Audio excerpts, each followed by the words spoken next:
Hello नमस्ते सेवा सम्पूर्णमा तपाईलाई स्वागत छ मेरो सानो भिडियोमा। आजको हाम्रो यात्रा चाहिँ धरानदेखि मनाङसम्मको रहेको छ।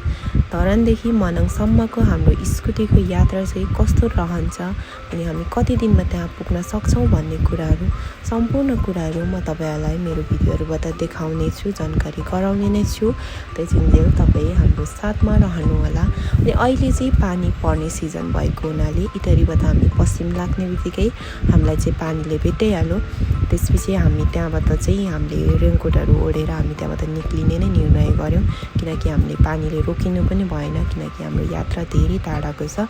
अनि यहाँ पनि देख्नुहुन्छ पानीको मात्रा चाहिँ एकदमै यहाँ पनि ज्यादा छ। यो चाहिँ कोसीको पुल हो।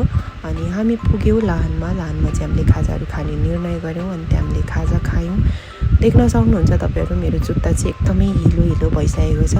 एकदम हिलो बाटो अनि एकदमै नराम्रो बाटो, एकदमै गाह्रो बाटोहरु थियो। लाहानबाट पनि हामी लाग्यौं अनि जति सक्दो छिटो पुग्ने चाहिँ हाम्रो योजना अनि हामी त्यहाँ जति सक्दो छिटो पुग्यौं हाम्रो लागि त्यति राम्रो कुरा हो। अनि हामी चाहिँ यो ठाउँमा आइपुग्दा चाहिँ हामीलाई भोक लागे जस्तो भएर हामी चाहिँ यहाँ खाना खाने निर्णय गर्यौं अनि त्यसपछि हामीले त्यहाँ खाना मगाएर हामी खाना खायौं। अनि आजको गर्मी तपाईहरु देख्न सक्नुहुन्छ यो भिडियोमै पनि कति धेरै घाम देखिरहेको छ। यति गर्मी कि हामीले चाहिँ त्यो गर्मी सहन नसकेर अनि यतै कहीं क्याफेहरु छ भने चाहिँ हामीले बाटोमा कहीं क्याफेहरु हेरेर त्यहाँ हामीले केही चिसो खाउँ न त भन्ने हिसाबले हामीले त्यहाँ क्याफेमा गएर हामीले चिसो खाने निर्णय गर्यौं। अनि मैले चाहिँ मोजिटो लिए। मेरो चाहिँ एकदमै मन पर्ने कोल्ड ड्रिंक्स भनेकै मोजिटो हो, त्यही भएर मैले चाहिँ मोजिटो लिए। आजको गर्मी साच्चीकै भन्नै नसक्ने गर्मी छ।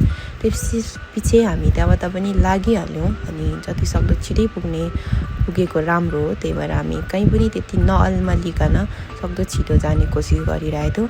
जाँदै चाहिँ हेटौडा कटिने बित्तिकै यति ठुलो पानी मात्रै न हावासँगै पानी परेर हामीले यात्रालाई चाहिँ अगाडि बढाउनै सकेनौं। अनि हामी यही देख्न सक्नुहुन्छ तपाईहरु हाम्रो हालत आधीउधी त हामी भिजिसकेको थियौं। रेनकोटले पनि काम गरेको थिएन, किनकि पानी मात्रै हैन हावासँगै पानी पनि परेको हुनाले। अनि हामी त्यही बस्यौं अनि चियाहरु खायौं। लगभग त्यहाँ हामी आधी घण्टा जति हामी त्यहाँ बसेर अनि पानी रोकिएपछि हामी त्यहाँबाट निक्लिने निर्णय गर्यौं। हामी त्यहाँबाट निक्लिँदा ओर्दा चाहिँ साँझ परिसकेको थियो अनि त्यहाँबाट जंगल काटिने बित्तिकै एउटा त्यहाँ नारायणघाट भन्ने ठाउँ आउँदो रहेछ। हामी चाहिँ त्यही बस्ने निर्णय गर्यौं अनि हामी चाहिँ आजको दिन त्यही बस्यौं। अनि आजको भिडियो यति नै। Thank you.